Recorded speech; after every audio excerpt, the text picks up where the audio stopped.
కుక్కలు ఉంటే అసలు పని చేస్తా అనిపించేది, ఎందుకంటే అవి తిరుగుతుంటుంది, మజాక్ వస్తుంది, పని చేసినట్టు కూడా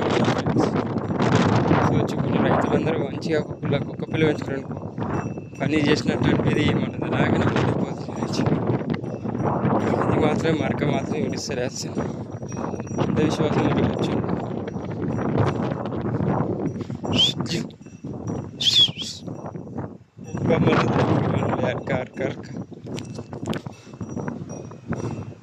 ఇట్లుంటాయి దీని విశ్వాసాలు. అసలు మనుషులకు ఉన్న కానీ కుక్కలకు ఉంటాయి చూడవచ్చు ఫ్రెండ్స్. రైతు సోదరులు ఎవరైనా మంచిగా కుక్క చేనుకాడ పెంచుకున్నాడు ఇంత విశ్వాసం మంచిగా.